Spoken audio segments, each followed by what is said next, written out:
Hi, welcome once again to Starseed Rising 333. I'm glad you've tuned back into this channel.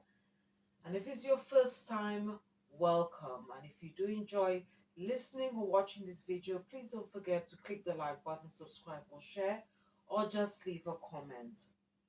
My topic today is called Is Sharia Law Approved and Ordained by Allah the Creator? Now, as I've said in my previous videos, I have said, okay, that I am a Muslim as well as a spiritualist, a high priestess as well. I do tarot, and I do also do spiritual enlightenment videos as well. So when you have a chance or the opportunity, please check them out. All right. Um, and again, once again, if you do enjoy my videos, my readings out on this channel, please don't forget to click the like button, subscribe or share, or just leave a comment. Now, I was guided by my spiritual team and Allah the Creator, all right, to create a video, all right, to address this law called the Sharia. Okay, because in my personal view and for many others, okay, who are in the Islamic faith, okay, they don't believe, all right, and that is also my personal view, that Sharia itself does not portray Allah himself or his qualities in a positive way.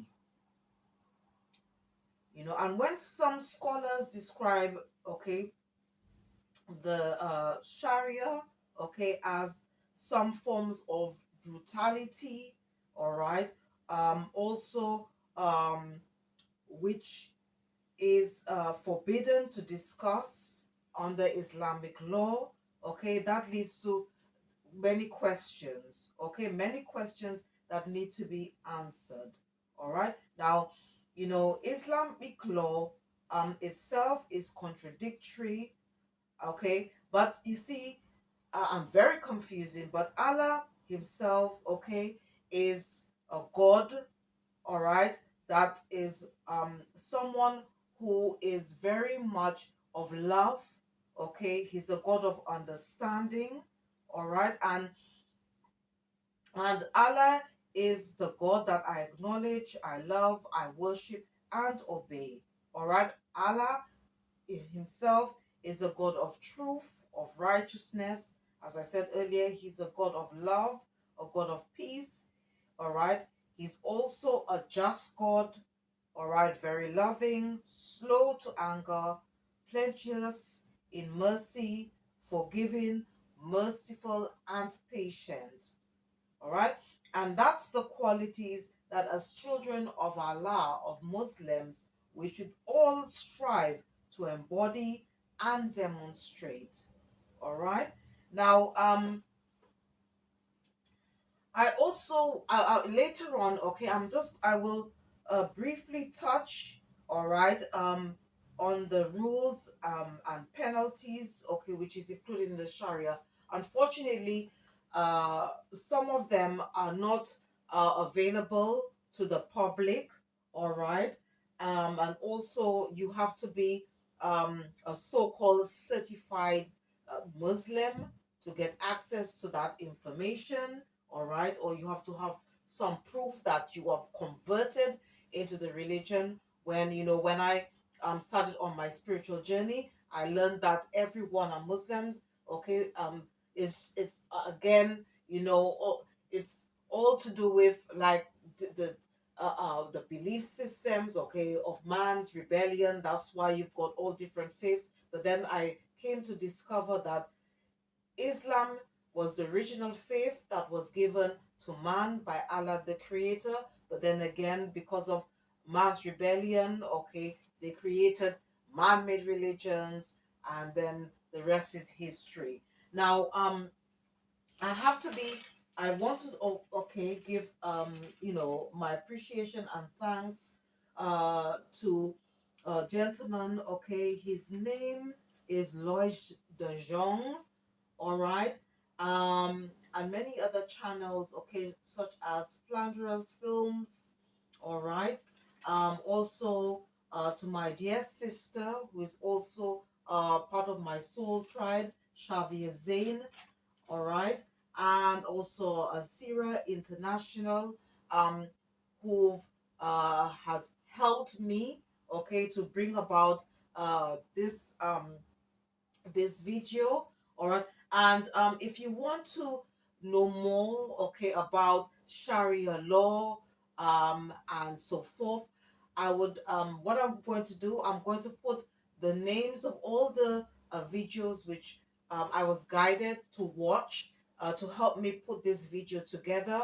So after listening or watching this reading, please don't forget to check the description box. Okay, so if you want to find out more about the Sharia law and just basically more information about this topic. But what I was guided to do is to just give my personal account and just to highlight some of the most important things that you need to know, especially if you are not a Muslim or you're just curious to know about the Sharia. All right, and the reason why I was guided to put this out because Allah, the creator, okay, is not happy with the Sharia. Okay, it's a very unfair law. Okay, very unjust.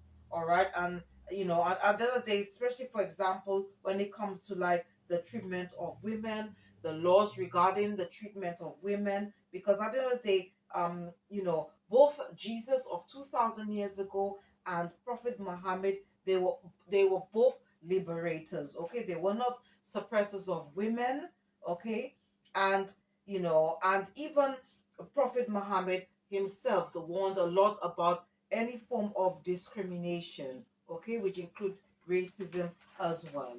Okay, so what I want to do, I just want to just go briefly, okay, about the different guidebooks before I actually go more into detail about the Sharia itself. Now, according to religious history, okay, especially if you're somebody who is not religious, all right, or not spiritual, or don't have a spiritual connection, all right, the first guidebook, okay, that was given to man was the Torah, okay, which contains five books, all right, which include the Genesis, Exodus, Leviticus, Numbers, and Deuteronomy.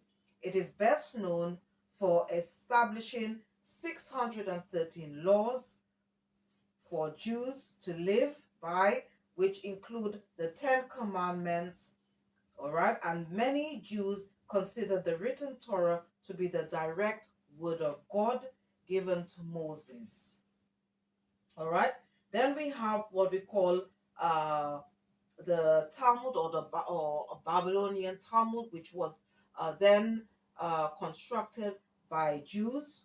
Okay, which is a collection of Jewish teachings that include rabbinic interpretations of the Torah, as well as Jewish history, ethics, and philosophy.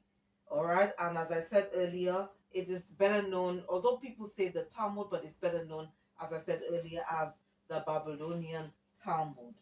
Okay, then you have the Holy Bible, okay, which was written over time by different religious communities, okay, um, which also used the books from the five main books that was written by Moses that was in the Torah. So the Torah, okay, was the foundation or the first part of the Bible, all right. And the Bible itself is a collection of sacred texts, okay. And as I said earlier, it includes the Torah, uh, the writings of the prophets, okay. For example, as I said earlier, Moses, okay, wrote the Torah.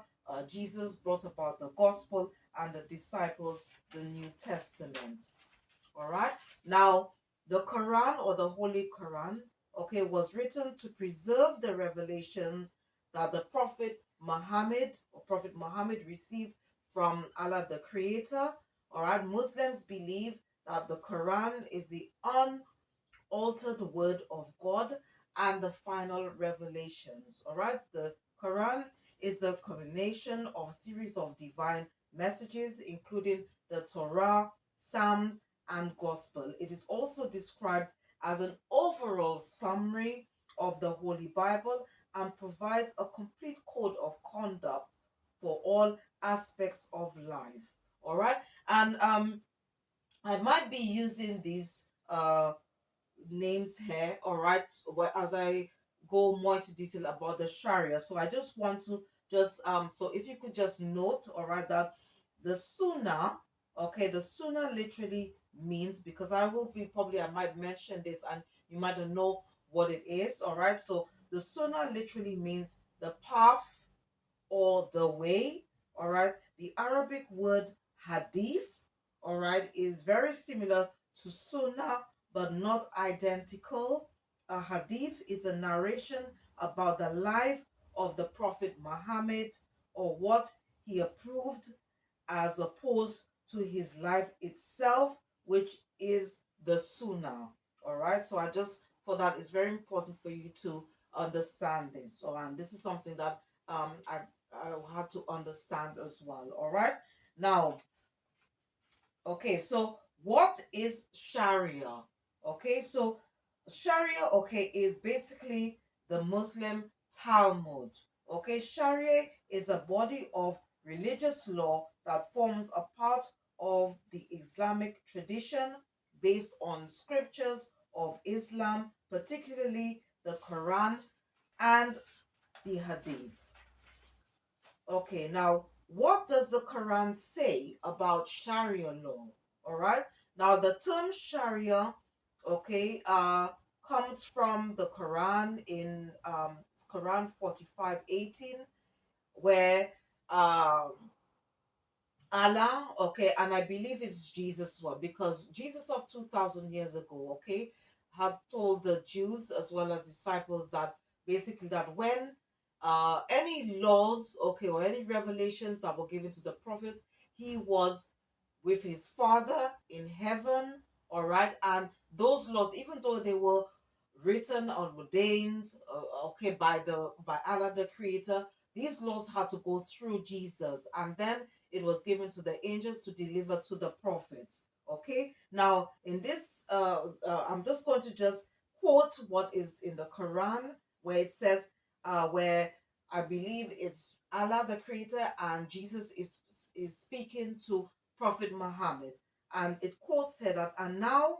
we have set you, O Muhammad, and sent you to help establish a way of religion, constituting rules of religion. So follow that way and do not yield to the desires of those who are ignorant.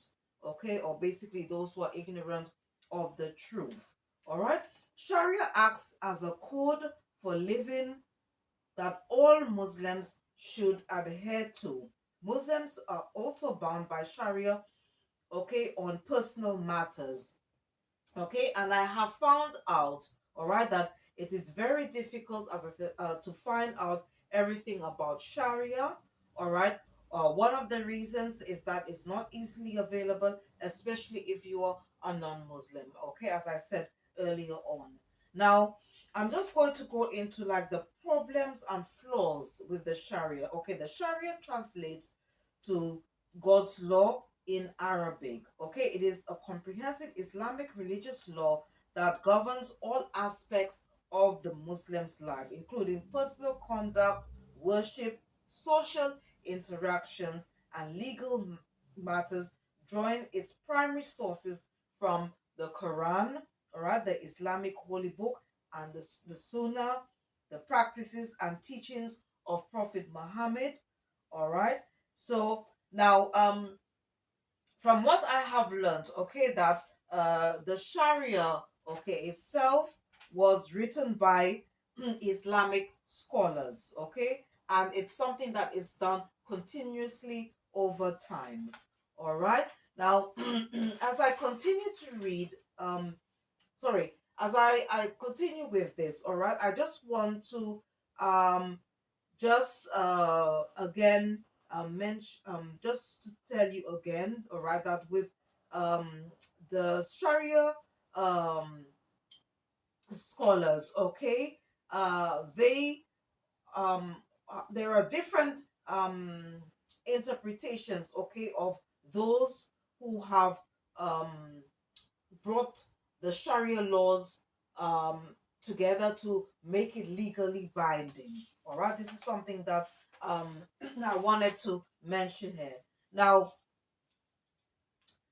but the thing is that because it's legally binding, okay, that it's unlawful, all right, to criticize it or to challenge it, all right, or intercept it, all right, because it's made legal binding, all right.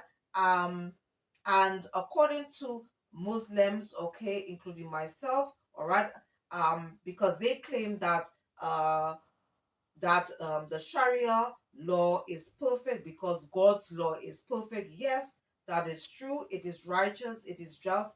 It is true. It is pure. Okay, but the problem with the Sharia, okay, is that there are different interpretations. Okay, different interpretations. All right, as well as what has been interpreted from the Quran.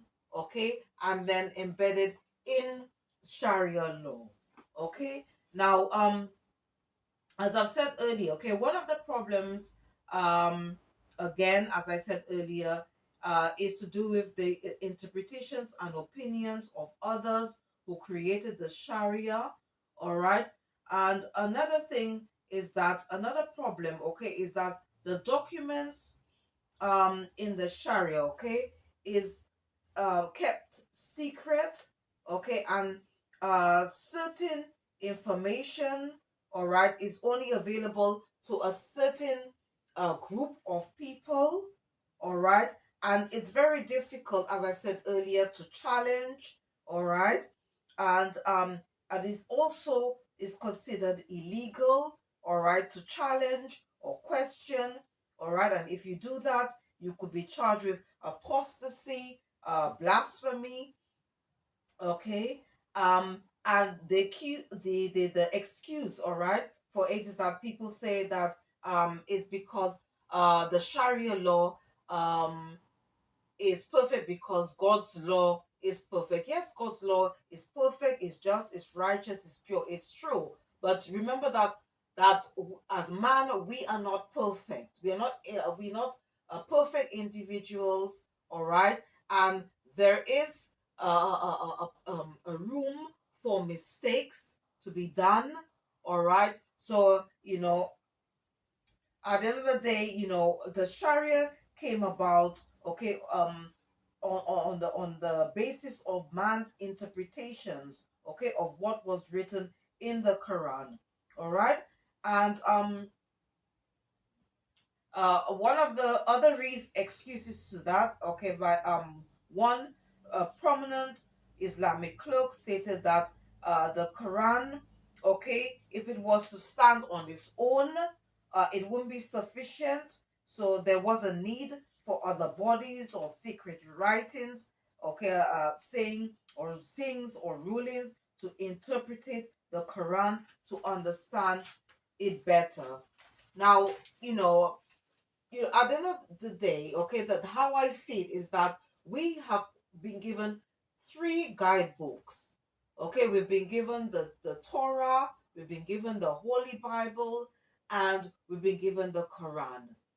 And I just find it um a little bit, I it's something that I'm just finding difficult to understand, that why a scholar or a man, okay, someone who has some form of authoritative figure, to say that whatever um rules or guides or regulations, okay, that in those books is not sufficient enough. It just doesn't make sense at all. All right. Now, I also found out that another reason why um the Sharia exists, okay, is because they claimed, okay, that there was a scarcity of legal provisions in the Quran. All right, so as a result, they had to develop a comprehensive legal and political code. So it's just beyond me to be, to understand the Sharia, okay? Because at the end of the day, there was enough information and guidance, okay, within the three books, okay, the Torah, all right, the Bible, and the Quran, all right. Now, before I continue talking about problems with the Sharia, okay, I know Muslims will say, "Oh well, Prophet Muhammad was uh to guide the Muslims back to the straight path, all right, and Jesus was a prophet to guide the Jews back to the straight path." Now, you know, if you as an individual, okay, acknowledge Allah, all right, the creator, and striving to be upright and to do his will, okay, whether you are Christian, Jew, or Muslim, we are all children of God. Okay, we are all children of God. So things, names like Muslim and Jews is just a name. Okay, and these are things that just came down the line. All right, because if you were to do your research, all right, Abraham was never a Muslim, Moses was never Muslim, okay, Noah was never Muslim, all right, Jesus was never a Jew, all right, even his followers, they weren't Jewish, okay. It was just a Christian is just a name that was given to the followers of Christ after Jesus ascended, all right, and they wanted to identify the followers of Jesus, and that's how the name came about, all right. But so it doesn't make sense, okay. I think all of these names, at the end of the day, that, and we all, at the end of the day, whether, people would say that, okay, the Torah is the book for the Jews and Quran is, we should all treat all the books equally, okay. They are guidebooks, all right. Now, another interesting thing, all right, I found, especially with the Quran, okay, what I've learned, okay, by finding out information and discovering things about the Sharia, I discovered that the Quran is not sacrosanct; it is abrogated. Okay, but the Sharia is sacrosanct. All right, the Sharia can never be abrogated or annulled. And another question is that how can that be? So how can the words of Allah the Creator be abrogated? Okay, but words written by man, laws written by man, cannot be. So that doesn't make sense. It just doesn't make sense at all. Now, the way I see it, okay, because I remember watching a video, okay, on this video was published, all right, by someone from my soul tribe, okay. She's a high priestess. Her name is Shavia Zain, all right. And she was discussing um the document called the Unum Sanctum, okay. It's a document called the Unum Sanctum. And when I listened to that video, okay, and I compared it to the Sharia, it's similar. It is similar, even though people may dispute that, but it is similar. Okay, the Sharia is similar to the Unum Sanctum, okay, which is a document written by the Pope, which is a contractual agreement which is used to give authority, ownership of an individual's physical and spiritual vessel. Okay, the Sharia makes one a slave or ward of the state, so they have the power to do whatever they want. So if you don't obey rules or regulations, okay, or by okay, then there is some form of punishment or penalty. Okay, and by accepting the Sharia law, it makes it easier for the scholars who wrote the Sharia to have you in their grips. Okay, so when they have both your physical vessel and soul, which is your direct connection to Allah the Creator, all right, just like the Unam Sanctum, okay, it will then bring about fear, okay, just like what the Sharia is doing. is restricting, oppressing, and it also manages one's relationship with the creator. Okay, and what they've also done, what the scholars have done, okay, they've basically put everything together and said, oh well, this is directly all the words that the Most High said. This is what Prophet Muhammad would have approved of. But that doesn't make sense, because the Sharia, okay, or Islamic law, or the Talmud, Islamic Talmud, began to develop after the death of Prophet Muhammad, okay, which was in 632. All right, and as I've said before, okay, that the Sharia contains moral principles, okay, whereas Islam itself contains a legal system but not moral systems.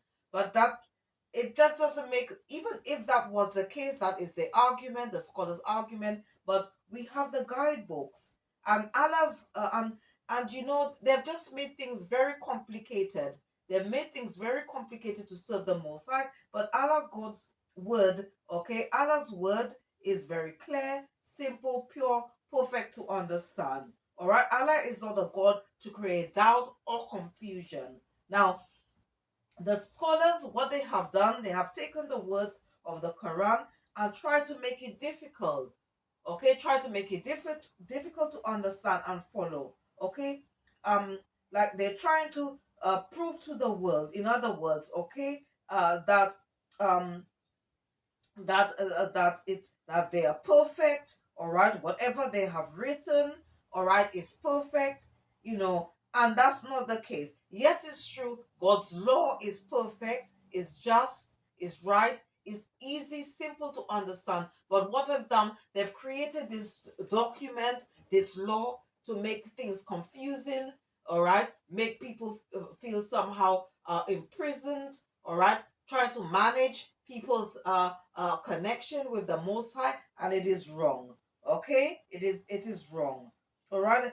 So, in other words, all right, the scholars just have made the worship of Allah complicated with all its rules and regulations. And to be honest with you, Allah is not happy about that, because those scholars who are considered to be perfect, what they have done, all right, they have abused their power in doing so, okay, by saying that uh in other words, they're just trying to be God, because they created the Sharia and made it legally binding.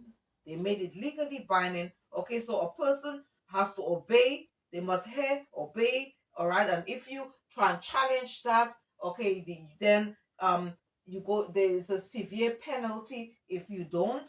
All right, if you don't go according to what they have written. Okay, in other words, they have put, the scholars who've wrote the Sharia have put themselves above everyone else, because they are seen as the inheritance, or inheritors of the prophets, okay, who have are seen to have to leave behind knowledge, okay, and have the ability to create the Sharia in such a way to stop anyone, okay, from questioning, to and also to scrutinize, all right, to contradict the Sharia. Okay, it's basically, if you live in a country, okay, where the Sharia exists, okay, is, you are like a slave, okay, a slave obeying a master, okay, because that's what the Sharia was created to do, is to hear and obey. Okay, in other words, you are Muslim, okay, who are spiritually enslaved by the Sharia, or by the Sharia law. Okay, and when Islam, okay, which is the nature of God, is all about freedom. Okay, and Jesus of 2000 years ago, like Prophet Muhammad, was a liberator. Okay, there wasn't a slave or enslaved to anybody. All right, and Jesus, if you want to study, okay, Jesus of 2000 years ago, Jesus was not a man, okay, who stood for wickedness, hatred, corruption, manipulation, or have desire to control anybody. All right, all right, and on a religious spiritual journey, okay, whether you are a Muslim or not, should be about love. It should be about freedom and not being restricted and living in fear. Okay, it should be all about acknowledging and worshiping Allah the Creator, striving to be obedient and doing His will, encouraging other people to have a oneness with God the Creator, the higher power. Is all about learning, sharing your personal experiences. It's about self-discovery, spiritual growth, expanding your knowledge and understanding, finding and living your life purpose. Is all about being a free soul, which is very important, a free thinker, not allowing another person to manage your relationship with the Creator. Okay? And that is something that you should always remember. All right? Now, another problem with the Sharia is that it embodies laws from the old covenant, okay, which is not applicable to Muslims today. Okay, because Jesus of 2000 years ago, if you acknowledge, you believe, and you follow his footsteps, he broke traditional interpretations of religious law, okay, and distorted interpretations of the law, okay, because Jesus himself, if you remember, he said that I am the law. He said, I am the law. And Jesus had an enormous amount of power, of authority. Okay, and he came to fulfill prophecy and save the world of sin, okay, paying the ultimate sacrifice with his life so man can have a second chance to obtain salvation from Allah, okay, through him, okay. And that's why Jesus of 2000 years ago said, I am the way, I am the truth, I am the life. All right. And also, okay, Jesus of 2000 years ago left two important commandments, okay, and he says that these commandments was greater than the ones that was given to Moses, all right, which, and these commandments was based on love, okay, where he says to love your the Creator with all your heart, mind, okay, and soul and spirit. And the second one was to do unto others as you would like others to do unto you. The Sharia, however, is doing the opposite. Okay, the Sharia is doing the opposite of the Sharia law. Okay, it is doing the opposite. Yes, but okay. For example, okay, Jesus of 2000 years ago, okay, left these commandments, the most important ones, which is based on law, and no one can say, okay, whether you are a Muslim or not, can justify justifiable homicide, or or be entitled to hurt somebody, okay, even when it comes to like some laws regarding amputation, you know, and this is actually going further than from what was written originally in the guidebooks, because I read, I wanted to find out, for myself, okay, what was the penalty of someone stealing from another person, and it just says that whoever stole from this person, they had to pay some form of compensation. But the Sharia is going, is actually extending on that, saying that you have to like hurt somebody by like in the form of amputation. I mean, that's not even written in the, or so I don't even know where this is going. This is definitely not operating in love. I'm sorry, it doesn't. Again, it's not demonstrating that at all. You know, and furthermore, when it comes to like things like like um like sort of like ending someone, okay, because of this person, or has dishonored a family, or whatever. What's this all about? Because even when Jesus of 2000 years ago, there was a section, okay, if you have the Holy Bible on hand, okay, it talks about an incident where this woman was accused of adultery, okay, and the scribes and the Pharisees, okay, back then, right, they wanted to stone the woman. But what did Jesus say? Jesus says, who have no sin cast the first stone. And no one, okay, no one in that group could do it. So that again, Jesus was proving that we are all sinners. We can all make mistakes. That's why we have the ritual of prayer, right? So for the scholars to somehow misinterpret the Quran, come up with a new set of laws, right, and say that the reason why they've created that because they have the authority, they are perfect. There's no man is perfect in the eyes of Allah. No one is perfect, right? And another problem is the question of doubt, all right? Because again, all right, they've made the Sharia law binding. So if you have doubt about what was written, you can't say anything, all right? You just have to hear and obey, Now, doubt, okay, isn't a bad thing, okay? Doubt isn't a bad thing. Doubt can lead to clarity, self-discovery, spiritual growth, enlightenment, and wisdom, okay? And this is part of and that should be part of your religious and spiritual journey. Okay? And even Prophet Muhammad himself, from what I've learned, okay, had doubts. Sometimes he had doubts regarding the revelations he received from the Most High, from Allah the Creator. And there's even a section, okay? If you have the Quran on hand, all right, and if you read Surah 10, 94, 95 in the Quran, Allah advises Prophet Muhammad. He says, if he had doubts about the revelations channeled to him, okay, he should consult those who first received God's law. All right?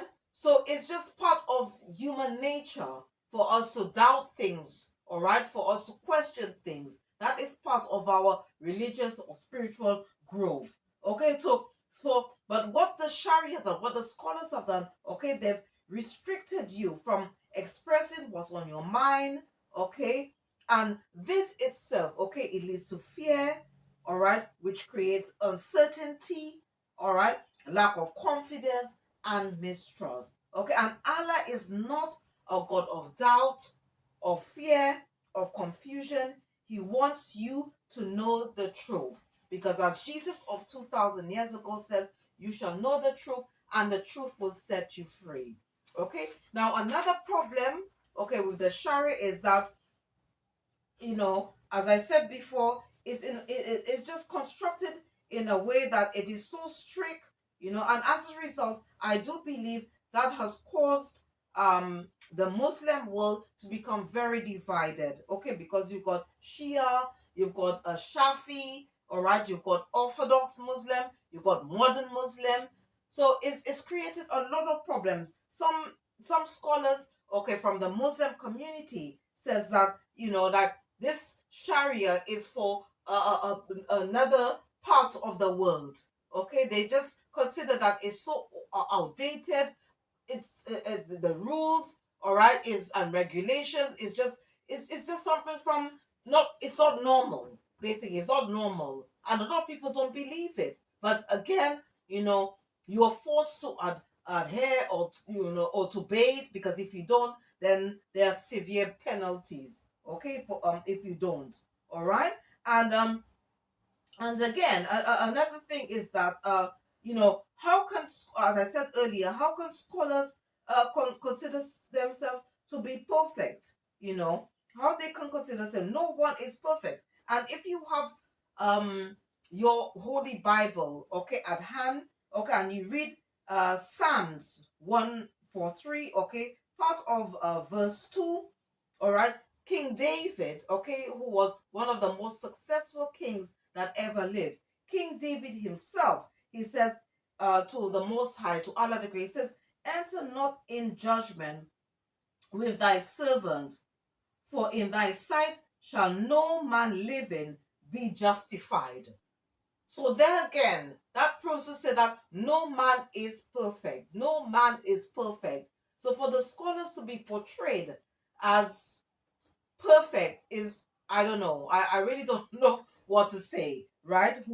And again, if you were to read Psalms 118 verse 8, this is an advice that King David gave. Okay, he says, it is better to trust in the Lord than to put confidence in man. Why is that? Because again, man is not perfect. And if you again was to read Psalm 62 verse 9, it says, surely men of low degree are vanity, and men of high degree are a lie. You know?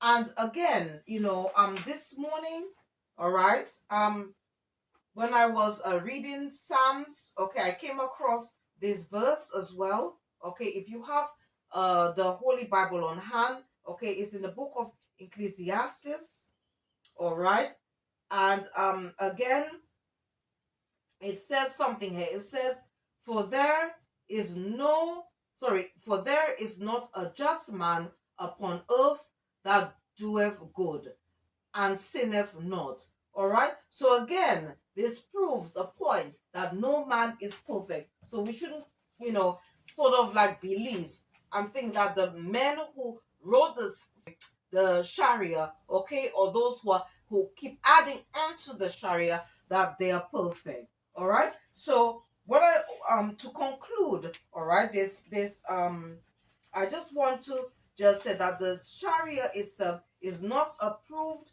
by Jesus, Prophet Muhammad, and certainly, and if they were alive today, it wouldn't be approved. Okay, by Jesus, Prophet Muhammad, and it is definitely not approved by Allah the Creator.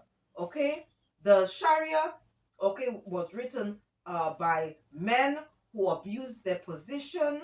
All right, their laws, the Sharia law itself, the rules and regulations were made to control the minds of a people, claim ownership, okay, of an individual's spiritual and physical vessel, and to give them power over someone's free will and authority to manage one's personal relationship with the Creator. Okay? And the Sharia, in my opinion, and in many other people's opinion, okay, was written out of man's egoism, okay, who abused their position, their status, all right, and which leads you a very